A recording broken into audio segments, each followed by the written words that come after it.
Paris, carrefour de deux civilisations, orientale et occidentale.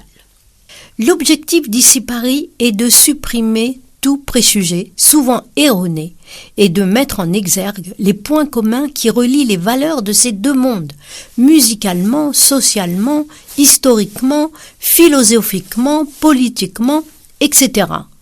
Paris est le centre du monde, de la culture et des brassages linguistiques, théologiques, traditionnels et du savoir.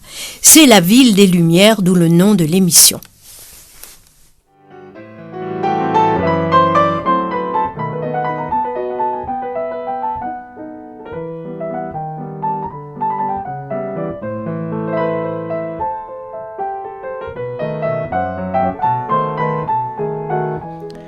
Bienvenue sur les ondes de RVVS, l'émission hebdomadaire, tous les mardis de 10h à 11h.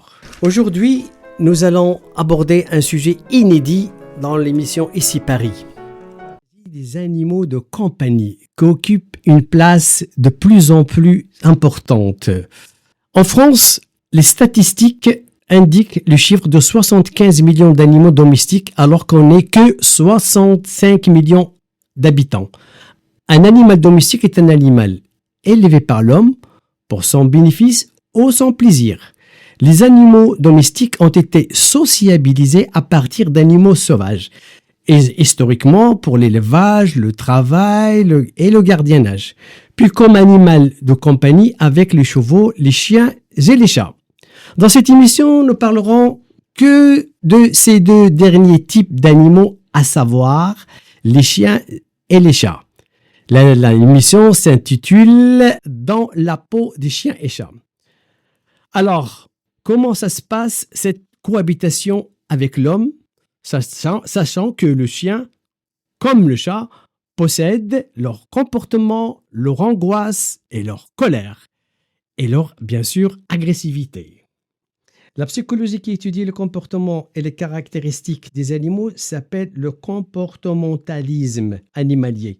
Et le spécialiste chargé de l'étude du comportement et l'analyse de la relation entre l'animal et son maître s'appelle un comportementaliste animalier.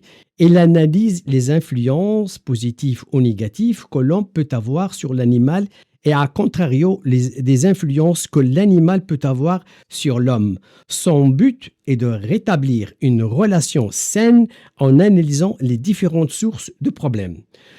Pour comprendre le comportementalisme, nous avons au studio d'Ici Paris une comportementaliste et formatrice en santé animale. Bienvenue Dunia sur les ondes de RVVS et merci d'avoir accepté de parler à nos auditeurs de ce métier peu connu mais passionnant.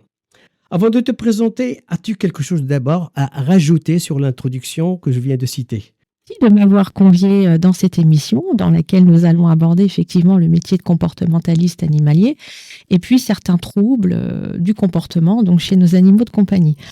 Alors, complément d'information, effectivement, ce que je peux préciser, c'est que les dernières statistiques en 2025 montrent que la France a atteint un record de 14,9 millions de félins dans les foyers français, avec une préférence pour le Maine Coon, le Sacré de Birmanie et le British Shorthair. Ensuite arrive la position du chien, avec 7,6 millions de canidés au sein de nos foyers, avec une préférence pour le berger australien, le chihuahua et le border collie.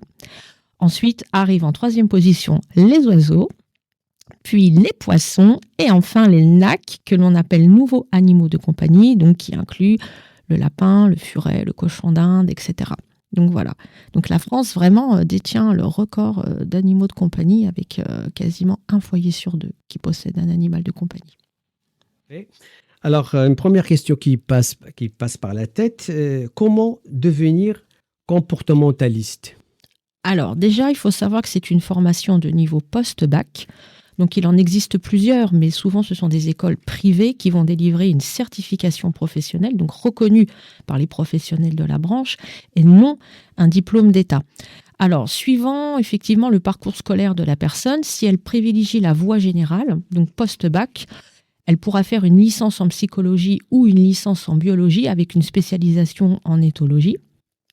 Ensuite, si vous avez plutôt une personne qui se dirige par la voie du professionnel, donc par des études professionnelles comme un bac professionnel, alors idéalement, vous avez le bac pro conduite d'activités d'élevage et d'hébergement dans le secteur canin-félin, qu'on appelle populairement le bac élevage canin-félin.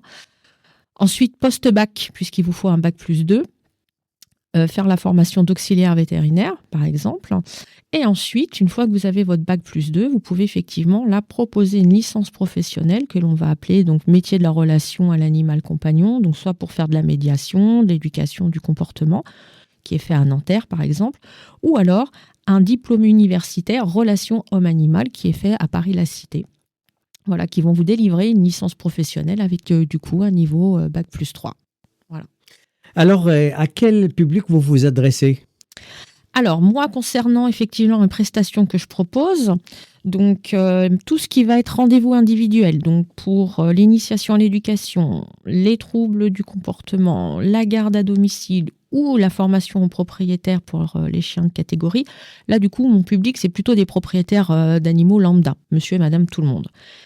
Ensuite, avec Psycho 4 pattes, j'organise des journées de formation courtes, donc qui durent sur une journée, sur des thématiques diverses, donc comme le secourisme canin et félin, le medical training, les journées justement sur les troubles du comportement. Là, du coup, je m'adresse à un public effectivement lambda, la plupart du temps des propriétaires déjà de chiens et de chats, pour découvrir tout cet univers-là, mais également à des professionnels qui souhaitent se perfectionner dans leurs compétences, voilà, au sein de leur métier.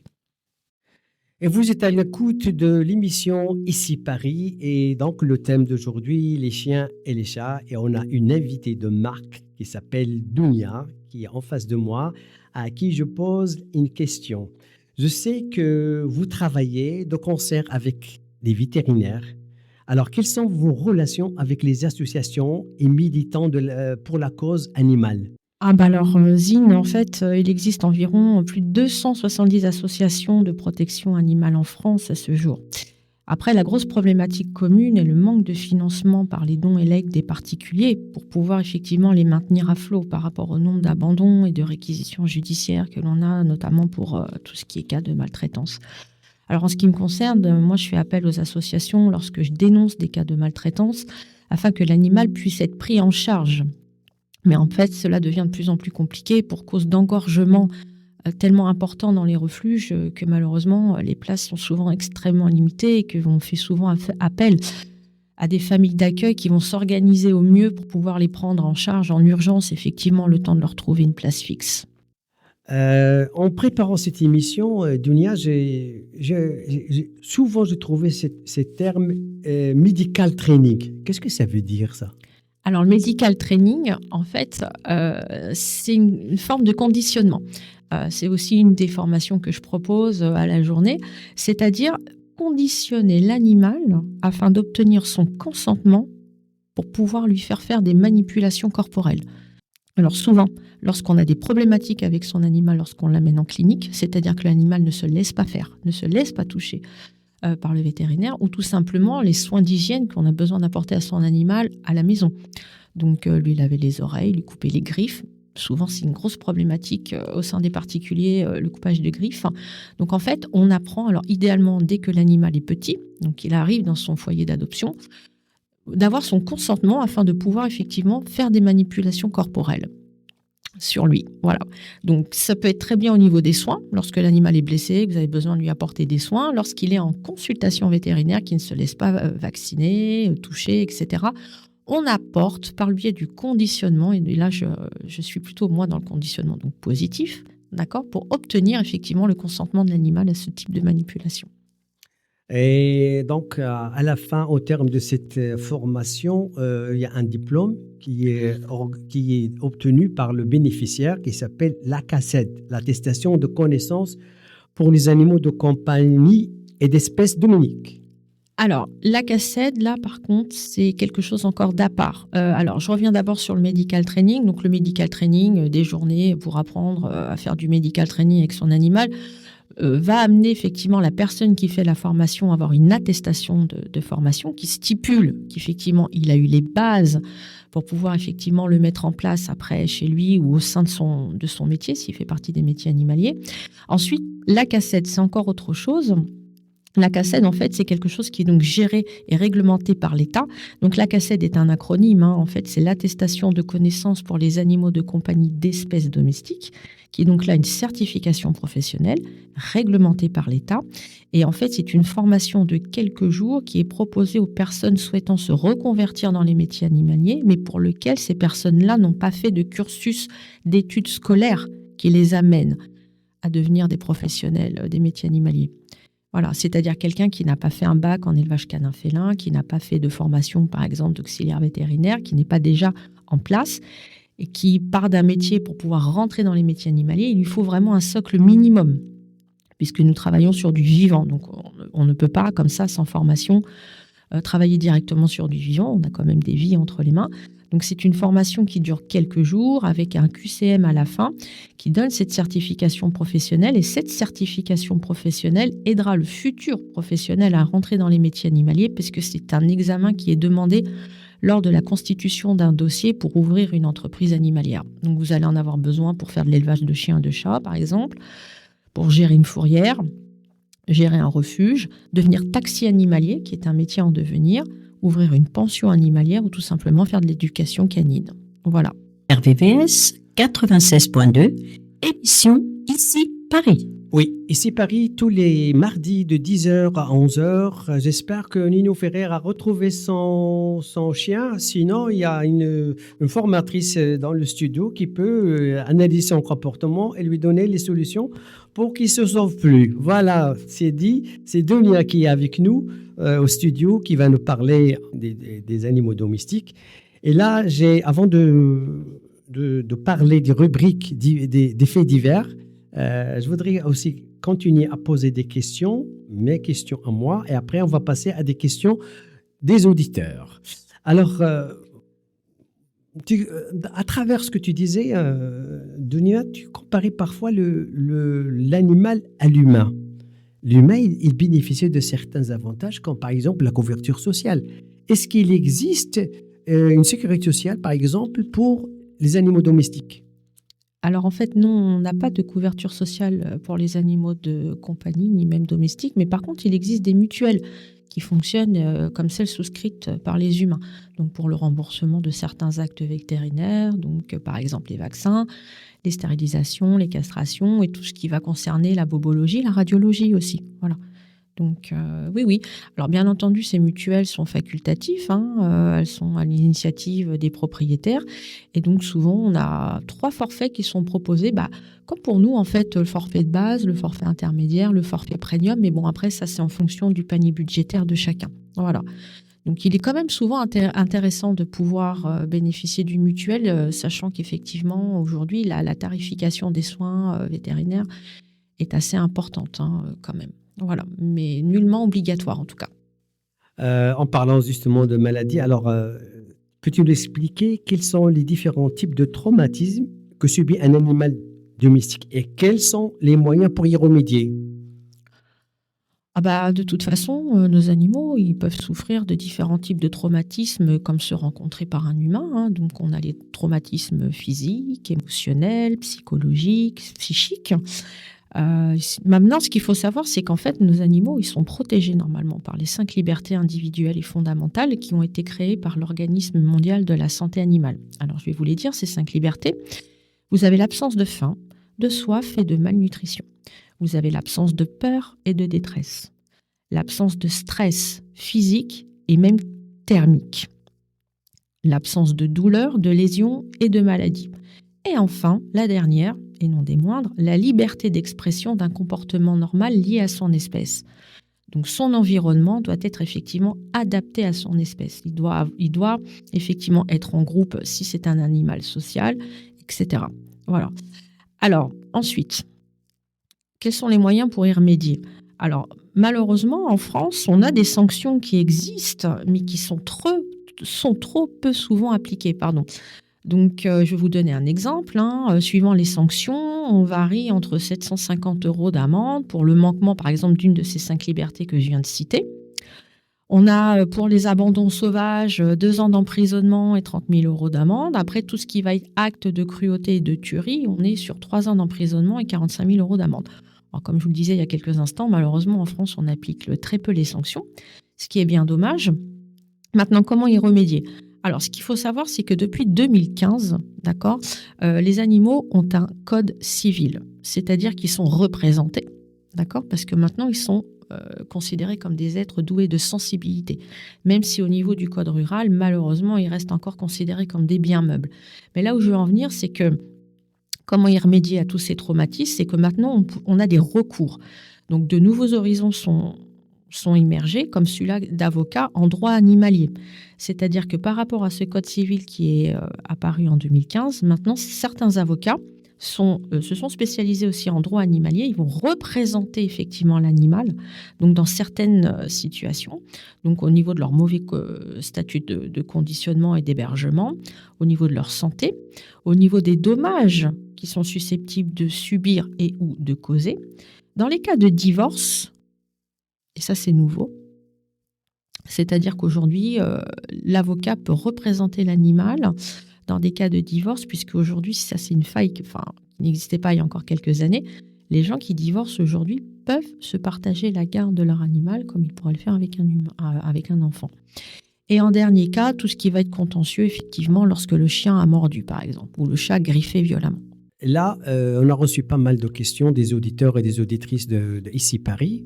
Oui. Et une première question d'une auditrice qui disait « Mon chat n'est pas propre et il ne fait jamais ses besoins dans sa caisse. Cela est dû à quoi ?» Alors effectivement, on peut avoir plusieurs facteurs. Alors, je vais élaborer certaines hypothèses. La première, au niveau de son âge et de sa provenance. C'est-à-dire, est-ce que c'est un chat des rues qui a été adopté au-delà de ses 6 semaines d'âge ? Car s'il a été habitué dès qu'il était tout petit à faire dans la nature, la propreté à la litière n'est pas innée, mais doit être acquise. Et l'acquisition se fait par l'apprentissage. Donc ça, c'est une première hypothèse. Deuxième hypothèse, si la texture de la litière n'est plus celle dont il a eu l'habitude. Il peut la bouder car en fait le chat déteste le changement d'habitude. D'ailleurs, je précise, en concernant tout ce qui va être le substrat de la litière, les chats n'aiment pas du tout les granulés qui collent aux pattes et encore moins les litières parfumées. Donc ça, c'est plus pour les humains, mais le chat déteste effectivement, ça le perturbe. Troisième hypothèse, pareillement, si la litière en elle-même a été changée. Je m'explique. Initialement, on appelle les toilettes de maison donc les litières avec couvercle. Ce qui stipule que lorsque l'animal entre dans sa litière, il est complètement à l'abri des regards indiscrets pour pouvoir faire ses besoins. Voilà. Si cette litière a été changée et que maintenant c'est un bac sans couvercle, d'accord, ça peut effectivement l'incommoder. Et inversement, s'il a eu l'habitude effectivement d'avoir une litière sans couvercle et que du coup maintenant il a une nouvelle litière avec couvercle, il peut avoir ce sentiment de confinement qui le met dans une situation d'inconfort et du coup lui donner envie d'aller faire de la malpropreté en extérieur. Alors, autre hypothèse, la litière est accolée à sa zone alimentaire. Alors, il faut savoir que le chat délimite effectivement des zones bien spécifiques et qui, pour certaines, ne peuvent pas être proches l'une de l'autre. Le chat n'aime pas du tout éliminer proche de sa zone où il prend ses repas. Voilà. Autre hypothèse, on peut également avoir un chat qui sent que sa litière n'est pas assez régulièrement changée, nettoyée. On connaît l'hygiène du chat. Il est très, très, très susceptible à ça. Et s'il estime que sa litière n'est pas suffisamment changée, il n'aura pas envie d'aller refaire ses besoins dans une litière préalablement souillée. Donc ça l'incitera effectivement à aller faire ses besoins ailleurs. Alors pour répondre à cet auditeur ou cette auditrice, qu'est-ce que je peux lui conseiller ? Si son chat ne va plus du tout à la litière, évidemment, le but, c'est d'aller l'amener à la litière. Donc ça, c'est un travail qu'elle va devoir mettre en place. Il faut souvent attirer le chat par l'odeur. Alors, on a plusieurs odeurs qui vont attirer particulièrement le chat. Donc, on a la javel pure ou l'ammoniac. Alors là, par exemple, on peut mettre quelques gouttes de javel pure ou d'ammoniac dans un spray et ensuite diffuser ça dans la litière. Alors par contre, je précise qu'il faut bien brasser la litière après. N'oublions pas que la javel pure ou l'ammoniac sont des produits potentiellement dangereux. D'accord ? Donc il faut bien brasser la litière. Voilà, vous avez l'olive. Le chat adore particulièrement l'odeur de l'olive. L'huile d'olive.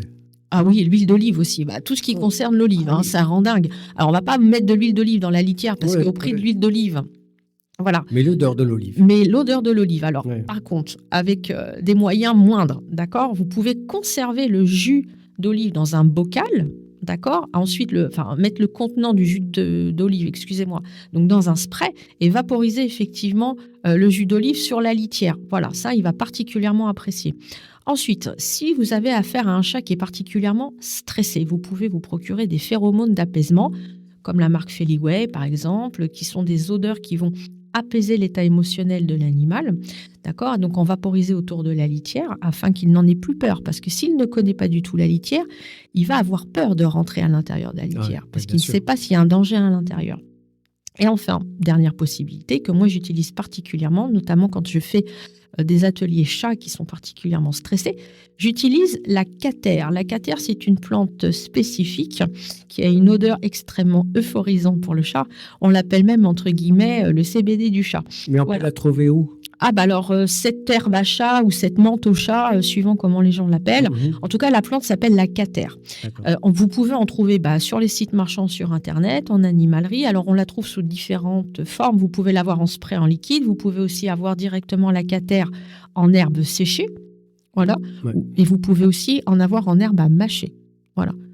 Donc ça, moi, par rapport à la litière, pour répondre à cette auditrice, je privilégierais la version liquide et pouvoir effectivement en vaporiser, comme du Feliway par exemple, à l'intérieur de la litière, pour attirer l'animal et qu'il surtout se sente serein et apaisé afin de pouvoir éliminer à l'intérieur de la litière. Voilà. Alors bien entendu, ça ne va pas se régler en une fois. On est d'accord. C'est sur plusieurs fois. Il faut être patient. Il ne faut pas disputer l'animal. Ça ne sert à rien parce qu'en fait, il ne sait pas initialement qu'il doit faire ses besoins à cet endroit-là. S'il a eu évidemment l'habitude de faire dans la nature. Et on continue les questions des auditeurs et auditrices de Ici Paris. Là, j'ai une question de Mantes-la-Jolie, une auditrice, qui dit « Que faire quand le chien se lasse de ses croquettes et ne veut plus les manger? On a essayé de les changer, ça a marché, mais après quelques jours, il s'en lasse et on n'en peut plus. Est-ce nécessaire de lui changer ses croquettes malgré qu'elles conviennent bien à son métabolisme ou c'est juste un caprice? Dans ce cas, que faire? Alors, la première chose à faire, c'est de déterminer effectivement si c'est un problème médical ou comportemental. Donc idéalement, je conseillerais à cette personne d'aller d'abord consulter un vétérinaire pour écarter tout problème médical avant de considérer les aspects comportementaux. D'accord ? Alors moi, bien sûr, comme c'est mon métier, je vais plutôt développer les aspects comportementaux, enfin en tout cas les hypothèses, attention, les hypothèses. Donc on peut avoir effectivement une bouderie au niveau des croquettes si le chien a régulièrement accès à des gourmandises humaines ou à des restants alimentaires humains. Du coup, effectivement, ces croquettes, il les trouvera insipides en comparaison. Donc il voudra effectivement que de l'alimentation humaine. Ensuite, autre possibilité, l'endroit où sa gamelle est disposée. En fait, il faut savoir que les animaux aiment pouvoir manger tranquillement, donc en dehors de toute agitation. Donc, observez si déjà au préalable, les prises alimentaires sont prises à des moments où c'est des heures d'agitation autour de lui, c'est-à-dire, je ne sais pas, des enfants turbulents qui reviennent de l'école, la préparation du repas, où il y a beaucoup d'allées et venues dans la cuisine, par exemple, qui peut perturber effectivement sa tranquillité à pouvoir manger tranquillement. Ensuite, il faut déterminer si votre chien n'a pas d'appétit du tout ou si celui-ci sélectionne divers aliments que vous lui proposez. Ce n'est pas pareil. Suivant la qualité également des croquettes qui sont données, elles n'offrent pas toutes une composition parfaitement digestible et nutritive et parfois ça va s'accompagner de symptômes d'inconfort, soit digestifs ou cutanés. Alors dans les troubles digestifs, il faut observer effectivement si vous avez des selles qui ne sont pas qualitatives, donc des crottes avec un aspect anormal, d'une couleur anormale. Surveillez également ce qu'on appelle les borborigmes. Donc ça, c'est les petits gargouillis effectivement au niveau du ventre. Vérifiez effectivement si votre animal a plus ou moins de flatulences, d'accord? Donc, si les flatulences sont augmentées, c'est qu'effectivement, on a un problème digestif. Ensuite, vous pouvez avoir tout ce qui va être symptômes cutanés, donc grattage intense, rougeur, etc. Voilà. Donc, au niveau des croquettes, déjà, il faut éviter les croquettes qui vont être riches en céréales. D'accord? Donc, les céréales, quand elles apparaissent en premier ingrédient principal sur les paquets de croquettes, déjà, ça, c'est pas bon. Il faut privilégier les paquets de croquettes où la viande ou le poisson sont les ingrédients principaux. Voilà, ça, c'est très, très, très important. Maintenant, s'il a un petit appétit, qu'il n'est pas gourmand de nature, vous pouvez vous aussi ajouter un aliment humide mélangé à ces croquettes. Donc ça, c'est très, très, très connu, faire ce qu'on appelle des gamelles mixtes. Donc, vous pouvez rajouter un petit suisse, vous pouvez rajouter certains fromages, alors pas tous, parce que bon, effectivement, il ne faut pas faire grossir non plus l'animal plus que de raison, mais je vais vous donner l'exemple d'un fromage, la concoyote, qui est très peu gras, qui est très appétante et qui se marie bien avec les croquettes. Ensuite, vous pouvez ajouter des haricots verts ou des courgettes, etc. Enfin, quelque chose qui donne de l'appétence à la gamelle. Et puis, par exemple, on est en hiver. En ce moment, on a des températures qui sont en dessous de 0. Vous pouvez ajouter quelques gouttes d'huile de saumon. Donc ça, l'huile de saumon, ils adorent. Les chats, c'est pareil. C'est très, très, très appétant. Et en plus, ça participe à un beau pelage en hiver. Voilà, donc ça, ce sont des astuces. Voilà. Mais en premier lieu, effectivement, déterminer si c'est un problème médical ou si c'est juste un problème comportemental. Voilà, tout simplement. Mais là, malheureusement, je ne peux pas aller plus loin. Voilà. Déjà, voir ça et ensuite tester les différents exemples que j'ai proposés. Voilà. Savoir si vraiment l'animal n'a pas du tout d'appétit ou si en fait il en a. Il est gourmand, mais il va sélectionner les aliments. Dans ces cas-là, c'est que les croquettes que vous lui proposez, effectivement, ne sont pas assez appétantes. Et dans ces cas-là, après, vous pouvez aussi également vous rediriger vers une gamelle ménagère. Donc là, la gamelle ménagère, c'est vraiment les glucides, les protéines et les lipides apportés par des gamelles qui sont faites par l'humain. Donc de la viande, des légumes et une partie féculent. Voilà. C'est très bien. J'espère que ces conseils précieux sont utiles pour nos auditeurs. Là, j'ai une question d'une auditrice de Chenevière qui pose la question suivante. Est-ce normal qu'un berger allemand d'1 an aboie constamment quand il est dans le jardin, dès qu'il entend un bruit? Que faire pour qu'il réduise ses aboiements? Alors, initialement, il faut savoir que le berger allemand, déjà, est un chien utilisé comme un chien de troupeau, parce qu'il appartient au groupe 1 de la Société centrale canine. Ensuite, on s'en est énormément servi comme chien d'utilité, donc auprès de la gendarmerie, à l'époque, chien de guerre, chien de pistage, chien de sauvetage. On l'a même utilisé comme chien de guide aveugle avant qu'on privilégie effectivement tout ce qui va être labrador et golden retriever. Donc en fait, c'est un chien qui est doté d'un tempérament et d'un caractère extrêmement vif, actif et travailleur. Il n'est pas du tout adapté à une vie sédentaire. Donc là, effectivement, je vais donner mon point de vue sans jugement par rapport effectivement à cette auditrice, mais en fait, c'est un chien sportif qui va donc avoir besoin d'espace et d'exercice. Alors, il est tout à fait capable de s'adapter en ville, voire même en appartement, mais par contre, pour qu'il soit équilibré, il doit bénéficier de promenades quotidiennes et également d'activités qu'on dit cognitives, c'est-à-dire lui faire travailler son cerveau. D'accord ? Les chiens supportent très très mal la solitude et n'aiment pas rester confinés à longueur de journée, donc aussi bien en intérieur qu'en extérieur. Si tel est le cas, en fait, sa frustration liée au confinement de tourner en rond dans son jardin fera de lui un chien avec un comportement qui va donc être modifié par un manque de stimulation. Donc ces aboiements intempestifs marquent certainement un ennui profond et en fait sa seule distraction est de se faire remarquer d'autrui dès qu'une action se déroule sous ses yeux et qu'il ne peut malheureusement pas y participer. Donc la problématique des aboiements en extérieur est souvent liée effectivement à un chien qui vit constamment sans sortie dans le jardin et de ce fait, son monde propre, son Umwelt, va s'arrêter effectivement au portail ou au grillage du pavillon et au-delà de cette zone, le monde lui est parfaitement inconnu. Donc il faut impérativement sortir effectivement l'animal de son contexte quotidien du jardin, qu'il connaisse son quartier, qu'il connaisse les odeurs du quartier et notamment les odeurs de ses autres congénères, donc de ses compagnons chiens, qu'il puisse avoir des rencontres sociales, qu'il puisse également marquer sa présence notamment par les urines, puisqu'on sait que le sens premier du chien est l'olfaction. et donc ça, il faut le respecter, qu'il se socialise également avec les gens, avec les autres chiens, et également dans son environnement qui l'entoure. Donc voilà, qu'il sache effectivement qui est la personne d'en face, où sont les chiens du quartier, etc. Parce qu'en fait, un chien bien socialisé est un chien qui va donc être équilibré, et qui ne va aboyer uniquement que pour signaler un danger immédiat. Voilà. Donc c'est pas normal effectivement ce comportement d'aboiement intempestif. C'est que l'animal s'ennuie profondément, certainement, et que du coup il faut l'accompagner, il faut lui donner une vie sociale. Voilà. Alors, on se pose la question, Dunia, si quelqu'un fait appel à vous, comme cette dame-là, qui est effectivement à ce berger allemand qui n'arrête pas d'aboyer, qu'est-ce que vous apportez si elle fait appel à vous pour venir vraiment analyser le comportement de ce berger allemand? Qu'est-ce que vous pouvez faire? Alors, bien sûr, je me déplace à domicile. En fait. Alors, les techniques, en fait, au départ, je me déplace. De toute façon, je ne fais que des visites à domicile parce que je n'ai pas de locaux professionnels. Et moi, j'aime bien arriver chez les gens, de voir l'animal évoluer dans son quotidien, dans son environnement au quotidien. Je parle beaucoup. Alors, en règle générale, mon premier rendez-vous dure une matinée, dure entre 3 et 4 heures. J'ai besoin de bien discuter avec la personne, de son mode de vie, de ses habitudes avec son animal, de ce qu'elle attend effectivement de son animal, de voir son animal évoluer, les modes de vie, voilà, les routines au quotidien, pour pouvoir effectivement commencer à dresser un schéma de ce qui a amené ce comportement modifié chez l'animal. Voilà.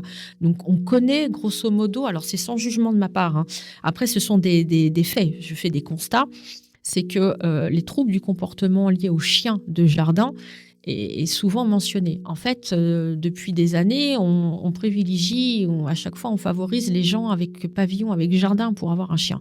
Ce qu'il faut savoir, c'est que le chien, il est comme l'humain. C'est un être social qui a besoin d'interagir avec ses congénères. Il a besoin de vivre en collectivité. Il n'est pas du tout comme le chat qui est plutôt solitaire et indépendant et qui va privilégier sa solitude dans son territoire.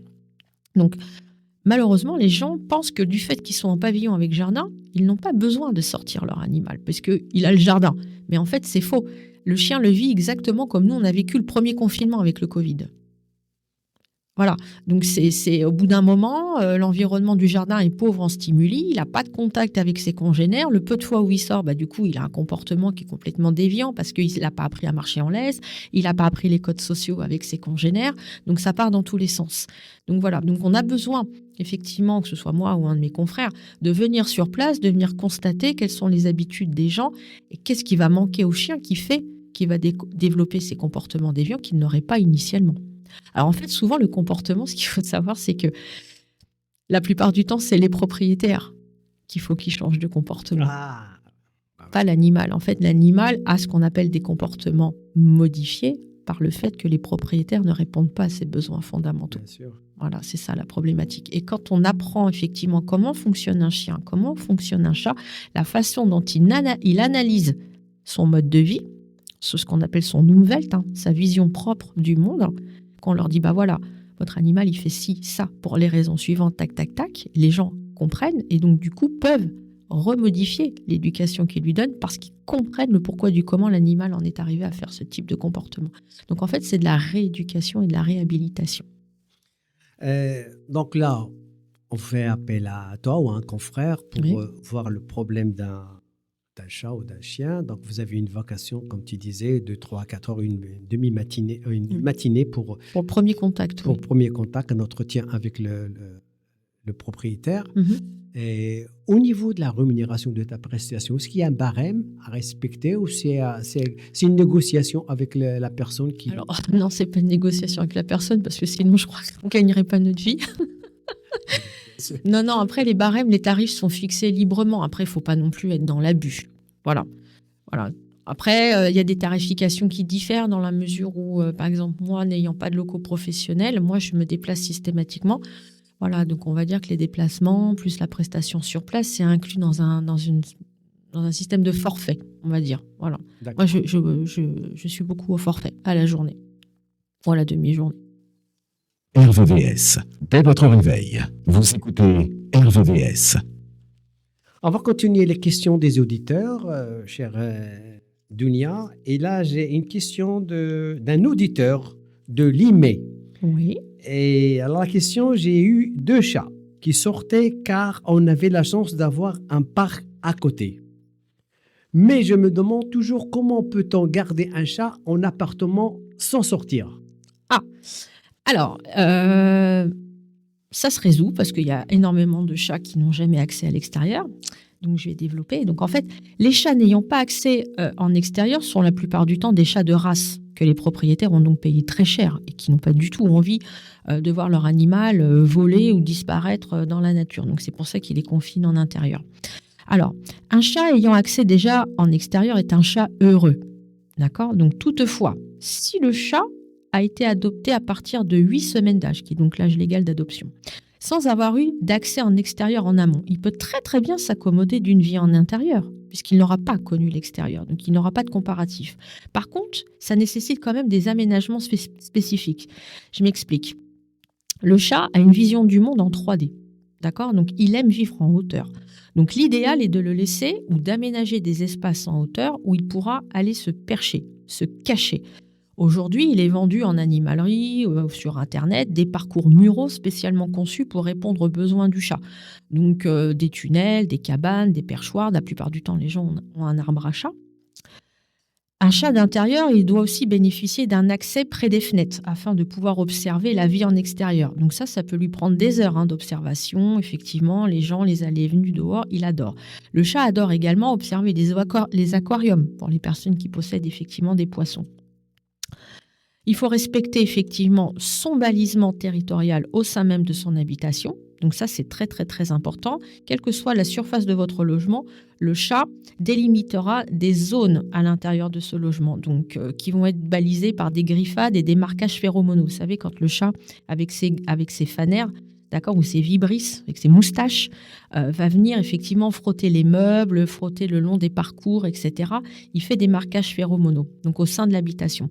Ensuite, ces zones, elles sont délimitées par zone de sommeil, zone d'alimentation, zone d'élimination, zone de jeu, etc. Voilà. Donc ça, déjà, c'est des choses qu'il va falloir respecter lorsque vous avez un chat qui vit uniquement en intérieur. Alors, pour maintenir un chat en bonne santé mentale et physique en intérieur, idéalement, il faut conserver son instinct de chasse. Alors, comment vous pouvez faire puisqu'il ne peut pas sortir ? Alors, au lieu de lui mettre tout simplement un distributeur de croquettes dans la cuisine, vous pouvez prendre différents ramequins, mettre ces croquettes dans différents ramequins et justement les dispatcher au sein de votre habitation afin justement de casser cet ennui et de pouvoir lui donner encore, le leurre d'avoir cet instinct de chasse pour pouvoir se substituer à sa nourriture. Il va donc devoir trouver les cachettes de la maison. Voilà, donc aujourd'hui, c'est des choses qui se font très, très, très fréquemment. Il faut passer aussi du temps avec son chat, il faut jouer avec lui, etc. Oui. Alors maintenant, et ça c'est une nouveauté, Zine, oui. Il n'est pas rare, et même moi je le prodigue lors de mes formations diverses, de faire de son futur chaton, d'en faire un chat-chien. Alors, c'est quoi un chat-chien ? C'est-à-dire récupérer un chaton et de l'éduquer comme si c'était un chien. Alors, évidemment, le chat n'a pas la même vision du monde que le chien, mais on va le détourner pour en faire un chat-chien, c'est-à-dire pouvoir le sortir dehors en laisse et en harnais. Oui. On prend le fait d'un Maine Coon, par exemple, qui est devenu le chat préféré des Français. On est d'accord que personne ne va vouloir aller laisser son Maine Coon dehors comme ça, divaguer comme un chat de gouttière. Mais par contre, si vous l'habituez tout petit, votre Maine Coon, à lui mettre une laisse, un harnais, et le laisser vous accompagner, aller chercher votre baguette, prendre régulièrement la voiture sans forcément aller chez le vétérinaire, l'emmener avec vous en vacances, il va avoir accès à l'extérieur pendant des moments limités. Donc, il va avoir les codes de dehors en étant après parfaitement équilibré en intérieur. D'ailleurs, ça donne un bon mixte entre intérieur et extérieur. Parce que finalement, un chat, si vous le prenez tout petit, que vous l'habituez à être promené en laisse, etc., s'habituera. Oui, sauf que ça fait des générations et des générations qu'on dit aux gens qu'un chat est territorial et qu'il ne peut pas sortir de sa maison. Mais c'est faux. Il y a autre chose. Dounia, on dit que le comportement d'un chat né à la campagne diffère de celui né en ville. Est-ce véritable ? Oui, c'est vrai. Ah bon ? Ah bah complètement, parce qu'en fait, pour des raisons évidentes, c'est-à-dire qu'on a un environnement à la campagne qui, en termes de niveau sonore, est bien plus faible que l'environnement d'une ville, avec tous les bruits que ça génère, donc la circulation des voitures, les klaxons, les travaux urbains, etc. Lorsqu'un chat est né dans un élevage à la campagne, il est donc dans un environnement qu'on appelle pauvre en stimuli. Alors évidemment, on va avoir le chant des oiseaux, le bruit des vaches, le clocher de l'église, etc. Mais en termes de décibels, le nombre de décibels est bien plus faible que les décibels que génère le bruit d'une ville. D'accord ? Donc du coup, lors de son adoption, si vous avez acquéri un chat dans un élevage qui est normalement en pleine campagne et que vous habitez effectivement au cœur d'une ville, la transition environnementale, elle est particulièrement violente. Et c'est lors en fait des premières semaines de vie d'un chaton, ce qu'il faut savoir, ou même d'un chien, ou même d'un humain, on a une zone neuronale, d'accord, qui va enregistrer tout un tas de bruits, qui fait qu'à un moment, on va être capable de gérer nos émotions lorsqu'on va être en face de ce bruit-là. D'accord ? Donc, un chat sort de la campagne, qui n'est pas du tout habitué tout d'un coup aux circulations, aux klaxons, aux sifflets, etc., va prendre peur puisque ce sont des bruits qui initialement n'ont pas été enregistrés dans sa zone neuronale. Voilà, donc on rencontre la même chose avec le chiot. C'est d'ailleurs pour ça que tout d'un coup, quand vous avez un tout petit, un chiot ou un chaton à la maison, il ne connaît pas le bruit de la machine à laver à l'essorage. Vous branchez l'aspirateur, il est pris d'une panique absolue parce qu'effectivement, ce sont des bruits qu'il n'a pas eu l'habitude d'entendre et que la zone du cerveau ignore. Donc, par réflexe, ça déclenchera des attaques de panique. Voilà. Dunia, c'est très passionnant ce que vous nous racontez. C'est Merci. très, très intéressant. J'espère que les auditeurs tirent profit de tous ces conseils. On a beaucoup de questions, malheureusement. Oui, Vu le temps, on ne peut pas tout je me doute. passer. Mais j'espère, franchement, je l'espère, qu'on aura une autre occasion pour que tu puisses venir encore nous parler de cette passion des chiens et chats. Eh bien, écoute Zine, si cette émission a remporté un vif succès et que les auditeurs en redemandent, ce sera avec plaisir que je reviendrai te voir. Voilà, on arrive au terme de cette émission qui était consacrée aux animaux domestiques, les chats et les chiens, avec notre invitée Dunia, à qui je cède la parole pour une conclusion. Ah bah écoutez, chers auditeurs, chères auditrices, Zine, pour conclure, on peut dire qu'en fait, pour éviter une mauvaise communication homme animal, en fait, plusieurs choses très simples. Il est primordial déjà de bien se renseigner en amont sur l'espèce animale souhaitée, comme son mode de vie, savoir si c'est un animal diurne, nocturne, qui nécessite une dépense physique ou pas, mais surtout, vous intéresser à l'animal qui correspond à vos besoins et non pas un animal que vous allez choisir pour son physique ou du coup aussi par l'effet mode du moment. Ça, c'est des choses qu'on combat beaucoup, les effets mode, voilà. Donc, on ne prend pas effectivement, on va dire, un husky si on vit dans un studio et qu'on est sédentaire. Voilà, c'est un animal, si je prends le husky par exemple, un chien de grands espaces qui a besoin d'une dépense de 4 à 6 heures par jour. Voilà, donc c'est des choses évidentes comme ça éviterait tout un tas d'abandons, tout un tas de maltraitance, tout un tas de comportements donc déviés par l'animal parce que l'humain ne répond pas à ses besoins physiologiques et spécifiques. Donc voilà. Après, là où moi je vais intervenir, c'est que moi j'aimerais beaucoup, mais ça malheureusement c'est toujours difficile à convaincre, que les gens avant qu'ils prennent un animal viennent se former. C'est hyper important. Voilà, donc moi je propose des journées thématiques pour initier les propriétaires d'animaux de compagnie ou perfectionner effectivement des professionnels exerçant déjà dans les métiers animaliers. Donc voilà, je propose l'initiation au premier geste de secours canin et félin. D'ailleurs, la prochaine date est le 15 mars au lycée agricole de Maule. Je propose aussi le medical training, donc les choses qu'on a parlé tout à l'heure, apporter des soins médicaux ou d'hygiène à un animal en ayant son consentement pour la manipulation. Donc ça, c'est pareil, je vous attends le 22 mars au lycée agricole. Les troubles du comportement thématiques d'aujourd'hui, je passe une journée entière avec des candidats le samedi 24 mai, toujours au lycée agricole de Maule. Voilà. Et puis pour ceux éventuellement qui veulent se former au métier animalier pour en faire une future profession, je propose également la formation à la cassette du 14 au 18 avril, également au lycée agricole de Maule. Voilà. Donc toutes ces dates de ces formations sont disponibles sur mon site internet www.psycho4pattes.com. Voilà. Et sur les réseaux sociaux avec le même titre, Psycho 4 pattes. Dunia, au nom de tous les auditeurs de l'émission Ici Paris, on te remercie infiniment de ces conseils précieux et que j'espère utiles pour tous les maîtres de chats ou de chiens. Et puis après, je pense prévoir une autre émission avec toi qui sera vraiment une émission où on peut effectivement avoir toutes les questions des auditeurs parce qu'on a reçu beaucoup, mais on ne peut pas passer en 1 heure. C'est malheureusement On n'a pas beaucoup de temps. Voilà, ce sera avec grand plaisir en tout cas. Merci, c'est gentil. Vraiment. Voilà les auditeurs, donc je vous donne rendez-vous le mardi prochain pour une autre émission peut-être sur un autre thème. D'ici là, portez-vous bien et à mardi.